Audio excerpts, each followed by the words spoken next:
Morning, guys. Mark Ferrasci, Protect Dog Training. We're on a Monday morning, the day after Father's Day. And I didn't even know it was Father's Day yesterday. I was kind of oblivious to it, going through my day-to-day processes. And went out and took him. He's on probably second, third day of really the saturation program, as I like to call it, where I'm really working hard to go environmental. And there's one of my main emphasis is that. And realize that every dog is different, but genetics, couche, good, cause the dogs to be couche, who they are. He's a good shepherd. Good, good. And their development, they're always changing constantly in their mental development as they mature, right? So he's 4 months old now, starting to get out into the world that's pretty busy. We went to Bass Pro yesterday. It was packed, wall-to-wall people. And so I saw a lot in the animal that I hadn't seen as much of because of that exposure. He really is, if I was to give assessments, I got another trainer that I've been reading his stuff, and he thinks he's all that and then some. He seems like a good guy, don't get me wrong, but he's got a good little assessment, boldness, all that kind of thing. And I never really get into it. I know when a dog's a good dog, but to try to put some kind of assessment behind it, a 1 to 10 scale, and give all these, type of different things. So if I was to kind of trying to get in that same frame of mind, I would say he's very bold, very forward, precocious, you know what I mean? He wants to breed into everybody. That's not normal. Normally, I'm always trying to work a dog through this to get them to be accepting of and to grow confidence and give them confidence. That's usually the world that I live in, especially when dealing with Publix dogs, right? But genetically wise, I bred a very strong litter. I'll do a repeat on this. This is an excellent litter, but it's a lot of dog, right? So this title of this one is going to be called Always Too Fast, Never Too Slow. Because a dog like this, couche, that doesn't shy away from everything and is so forward and so advanced in his intellect and his nature, would cause anybody to make mistakes based on them going too fast, right? Expecting too much of them, then having a setback because you put him too far forward into something, and he has a setback. He gets a fear being in his head or whatever it may be. And everything other lesson you're trying to teach him, it all goes back to foundation. This is the foundational work that will be with him for the rest of his life. This puppy development that we're talking about is critical to a dog that you want to do anything with in the caliber that I work dogs in, right? Meaning the dog, we're always talking about sports. We're always talking about these things, and people are going to do the arguments of my sport's better than yours. I'm into IGP. You're into ring sport, PSA, a ring club, street league. Excuse me. All these sports that come up, they're basically something that's been put together with a criteria towards what they're projecting that they want. Example of that: Schutzen, IGP, IPO, whatever they're calling it this week. Good criteria for those dogs, and that was a breeding aspect of things for the German Shepherd. The ring sport is not necessarily a Malinois sport, but at the same time, that's where it started out. The Malinois are a big part of that sport, and they do a lot more leg work. Criteria. In ring sport, the dog does a contact heel and stays with you all the time. Every sport has its criteria and scenarios that they put together for that sport. They all have their own culture, their own group of people that dictate what's going on and how that club or organization projects itself to the world, right? So,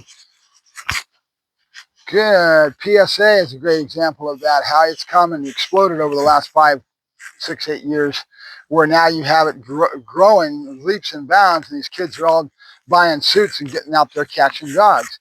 It's interesting. It's cool. The suit makers got to love it because Demonays probably never sold as many suits as in their life as they have since PSA showed up, right? Everybody's got to go get a suit to work their dogs. Good stuff, right? We used to just use sleeves and do things in the old standard Schutzen way of building dogs, right? Good.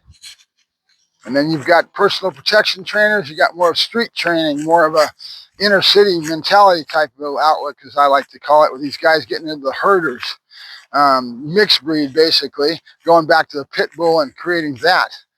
So never forget that our industry is always evolving, changing, flexing, all based on the social aspects, society that dictates on them. And that's a lot of good what the general public doesn't understand as far as the genetics of the dog, touche, is dictated by where these dogs come from individually, not just Malinois. Malinois, we've got Malinois in France. Nope. We've got Belgian Malinois. Good. We've got KNPV stock. We've got, so these genetic pools are what you really care about. My stock is KNPV. This is BRN numbers. This is some very stout KNPV stock. And this litter was a hell of a litter. And touche. Good. My only failing is economy and trying to get the dogs placed and all that. And I got stuck, and I got to work my way through it. But with what Big Boy is showing me, and what I'm getting reports back from my kid in Vegas, who I fed into some of the better trainers in Vegas, that maybe moving to the LA basin. If he does come this way, I'll be feeding him into, and you'll get to know who he is, because he has a passion. Nope. And I see him going very far with that passion, as long as I can keep him in the right track, as far as I'm understanding. Always too fast, never too slow. And that's even with him. I've been giving a lot of evaluation to this guy right now because of what I'm going through, and reminding myself, always too fast, never too slow. Take your time.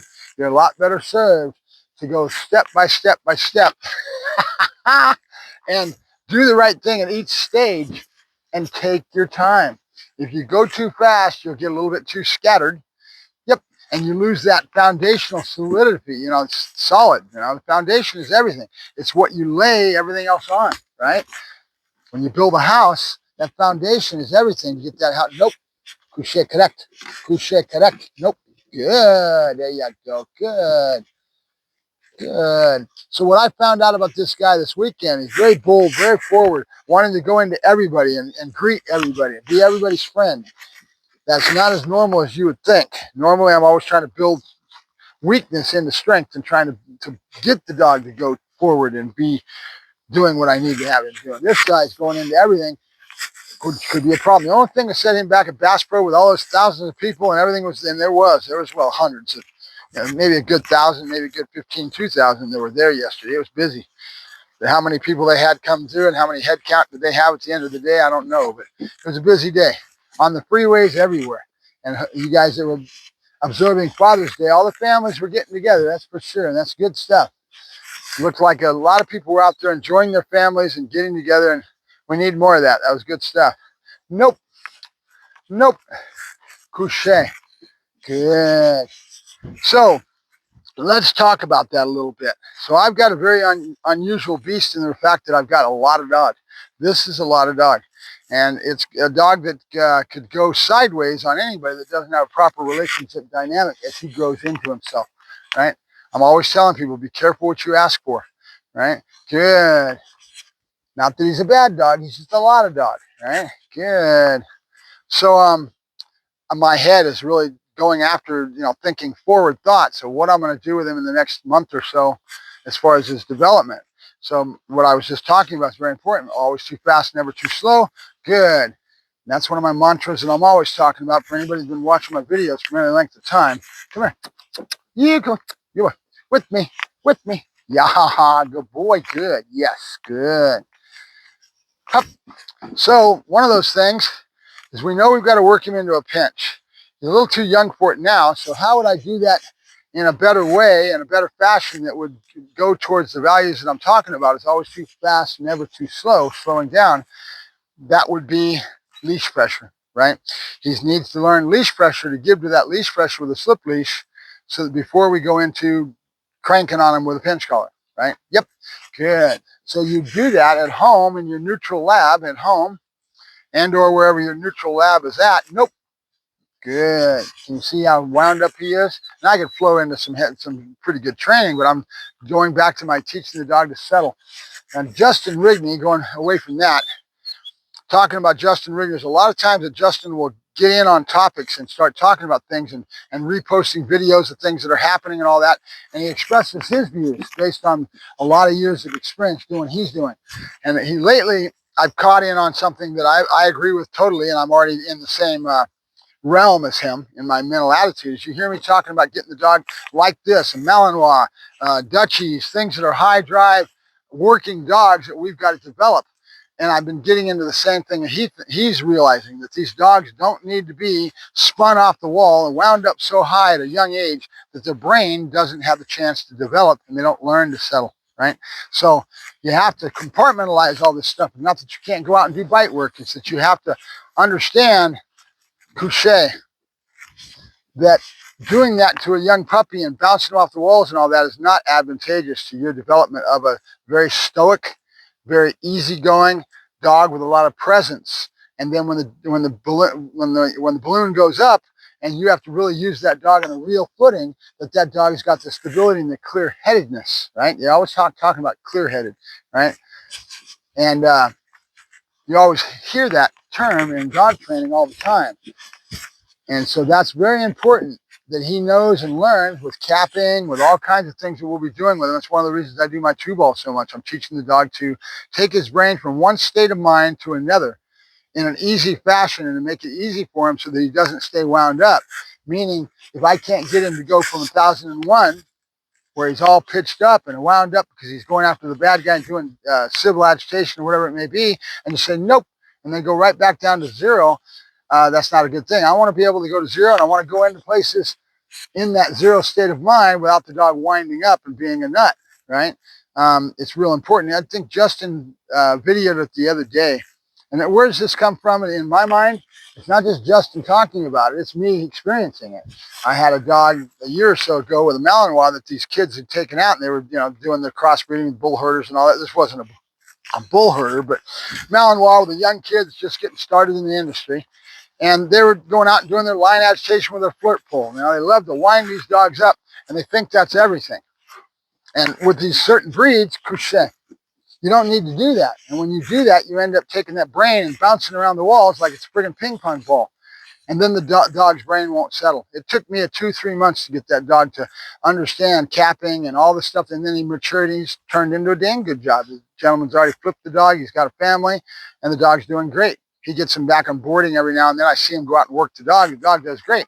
And that's testament to what I've given that dog. But man, it took me a lot of work to roll back that, what I call the wind behind the sails. You wind these guys up, put a lot of wind behind the sails, and then you try to wind it back and take it over. It's very hard, So, out. Good. Up. He's having a hard time settling because yesterday was nothing but a lot of exposure. Good. And me yakking at the screen and not really staying centered on him and doing a regular session with training is a little harder on him. So remember that. Always too fast, never too slow. Take your time. Get your foundation set. You want to go, it's like, an example of that is that customer that I've got that bought the other dog in Vegas. He's really chomping the bit. He sees visions of himself out there on the field and doing all the bite work, and he wants it. And it's part of being young and part of being a new hobby and getting into something. And that being the case, he's always way in front of himself. And I've got to get him to slow down all the time. Take your time. And luckily, he's not really a kid. He's a mature adult, but he's very excited about getting this new dog and being into it. Can't blame him. And he's a lot like me. He gets in there, he does his R&D, he reads, he develops, he's learning, he's growing, And so he has a tendency to be way far out in front intellectually of himself, and he needs to learn to slow down. So that's a lot of what I'm doing. I'm kind of pumping the brakes on him, getting him to slow down, dude. You got a lot to learn, a lot to go through to get to the point that you really got this dog out there. And if you're going to do justice by the dog and your training, you got to realize it takes time. It's not just saying like, I dream of genie, poofta, right? We got to take this clay and we got to mold it. We got to shape it and develop it, dealing with all the genetics and genetic package and environment, all the things that could happen to you in a positive or a negative way. Go out to the park one time or be out in public working social aspects of things, environmental, and have a dog that ends up pouncing on your puppy. I mean, things happen. Oh, he got away, boom, here comes this aggressive dog. And so you got to avoid all these things from happening, having no negative happen on your animal.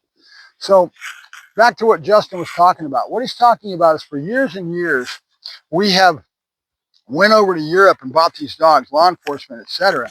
And they went on buy trips. Well, the Europeans have it wired because they know the naivety in the American and what the American wants. The American wants is law enforcement, military, a dog that would just, you know, do his job on the street as far as his protection, right? Yep.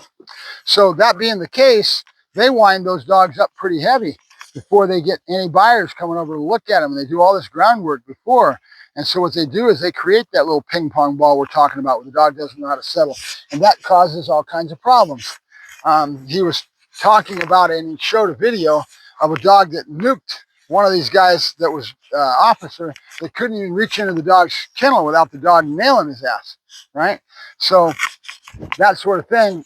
Well, what happens? Huh? What happens? Getting into ants or where the heck you got into you. Hey. Hey. All right. So he is going through a lot of development stage in regards to that because I can't keep him with me unless I stay centered on him. And that's not hard, but it takes me away from me having my yak session with you guys. So back to that. Two main things for today's yak session, and we'll get off of here. Realize, always too fast, never too slow. Take your time. Do your foundational work and take your time, right? Especially if you're going to go buy a high drive dog like this and you want to get in some of these higher echelon sports, right? Out. Good. So, Couché. Let me concentrate on him and get some work out of him. He's got all this energy. Might as well put it to work. Yep. Good. The other one was always too fast, never too slow. Take your time. We're working on that. And then start realizing that your job in working a dog like this is to understand drive state, to be able to manipulate drive state up and down and be very conscious and aware of it to a point where you can take that dog's drive state to any place you want to within his development. So I can say a negative marker and say, and right away the dog would settle down, or whatever you may be doing. So the dog goes into things in a settled frame of mind and then can go from 0 to 100, 101 back down to 0 again, right? That whole manipulation of drive state that gives you the control and the stability. No. Good. In the animal. You're full of yourself today. Full of piss and vinegar, son. I think he's starting to tease. So he's got a lot more mouth. He kept me up last night chewing on things in the box. Hey, knock it off. Very strong-willed, bold, forward dog. Good boy. Good. Nope. Good. Which means he's going to grow into more of that when he gets older. So we haven't even started mixing in our aversives into the work where he started learning, and I don't want to. You don't want to squash the animal. I've got to keep him where I need him. So I need to do the very methodical, foundational type work into the leash pressure, and then we're going to go into a pinch, and he's going to slowly be introduced to no. Good. He's hearing me yak. He thinks I'm not. No. Tired of it. You're about ready, son. You're about ready. Remember what I told you. He's going to show me, right? Good. So that's our main themes today. Really be conscientious and aware of drive state and concentrate on where the dog's head's in the work a lot more. Yes. Yes, and realize it's not all just going out there and making the dog psycho on a friggin' line and patting yourself on the back because you got all kinds of teeth and aggression, right? If you don't have stability with that, you've got a liability. Yep. And there's a lot of these Mastiff breeds, a lot of Cane Corsos, all these dogs, and there's some of these trainers that are out there doing a lot more work on the teeth and the aspect because that's how they get their clientele, because everybody loves to see that. You know, your dog going, but you don't realize it's a double-edged sword, people. You're going to end up with a dog that's not stable, and when you do that, that's your liability. That dog nails somebody, takes somebody down, you're hurting. Nope. Good. Had my buddy tell me a story of a Connie, I think it was, and I don't know where, I didn't see it on the news, but that had a baby in its mouth and was running around the yard. The mother came out and the dog attacked her, and real sad story. And I didn't hear about it. I'm surprised we didn't hear about it. But this stuff happens, people. It does. And the only one that suffers is the dog, and then the human that goes through that because of lack of education, lack of understanding. These breeders are just selling anything and not being there to guide and help their customer, right? Aussie. Yes. Good boy. Good. So we're going to be doing a lot of that work as we go into things. We're starting to get into the main bolts of the foundational work, which means going in and out of doorways, through gates, into the truck. He's got to learn to hold. He's got to, all that. I haven't done any of that with him because I've let him be a puppy. Good. Good. Pebbles in the bucket. Good. Hey, yeah, Joe. Good boy. I'm already out of hot dog sitting there yakking at you guys. So just keep it in mind. Hopefully it was useful to you. A little bit of a yak session this morning. And I'm going to be going in some doing my R&D now, leash pressure, and really going to start doing that with him, I think. Get him set so we can take him into the pinch. I've been putting the pinch on him, but he's not getting, it's not being hooked up to the leash. It's just on his neck, right? So he gets familiar with it being on his neck. No. Good. Good. You're full of piss and vinegar this morning, son. Yeah. So that's what we're going through in our day-to-day process right now. You hear me talking about it a lot, where I always talk about not hiding anything, letting you see everything, and wanting you to kind of get a feel for my day-to-day process. I'm going to post up the one that I did on my yak session yesterday where I was driving down the road. And excuse the toothy grin that I've got, but if those of you that don't know it, I had some of my teeth knocked out in the front, and I can't afford to go get them fixed right now with everything going on in the economy and everything. So that being the case, I am a toothless bear in the front.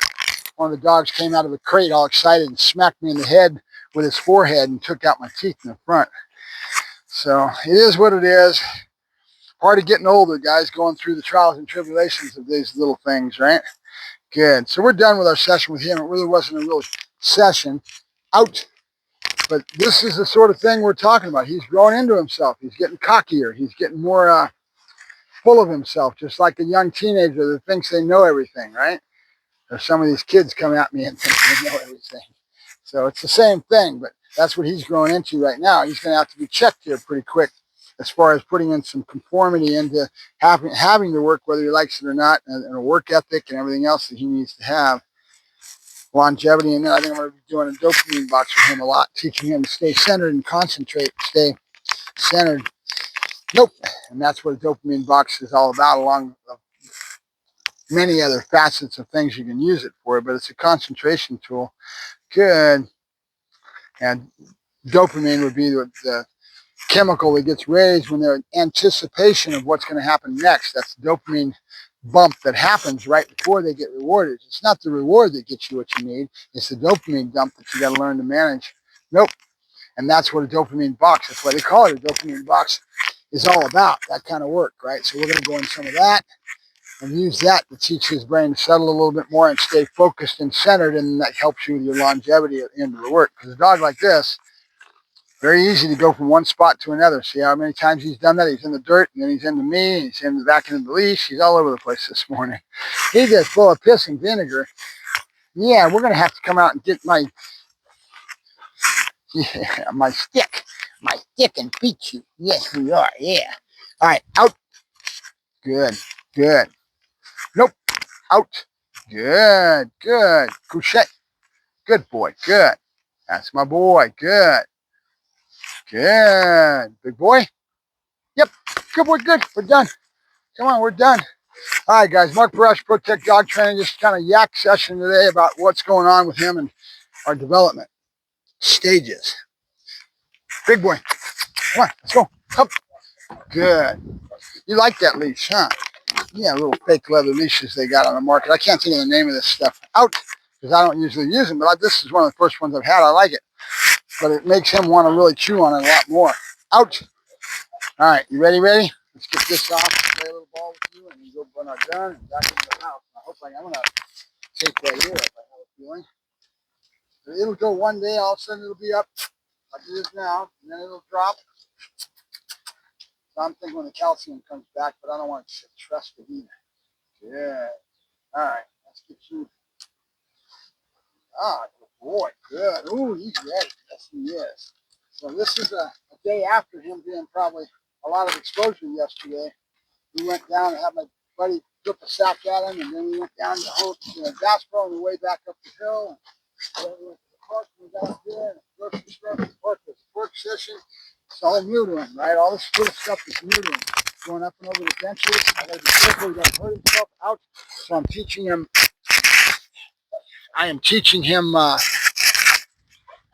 The word easy. I think I've talked about that in a couple of my videos. If I haven't posted it, you'll see them in the next couple of days, little short clips. Out. Good. Good. That's my boy. All right. You ready? Full of piss and vinegar this morning, son.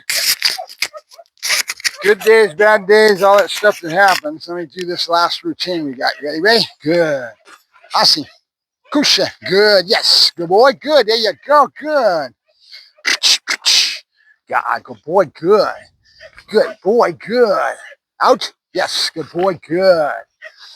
Out. Yes. Good boy. Good. I need to do more of that.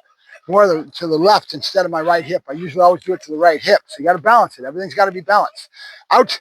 Yes. Good boy. Good. Yeah, kind of the way, same way that I build into my bite work. I build up top first, teach them a good foundation up there, and then we go to legs later. Good.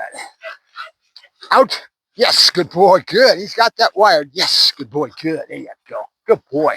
Got to go easy on the teeth because I think he's teething, like I said. Good. We're going to the right. Out. Yes, good boy. Good. Out. Yes, good boy. Good. Yeah, good boy. Ha ha ha. He's got that wired. He does have it wired. He understands the concepts. Yes, he does. Good. Out. I see. Good. Couche.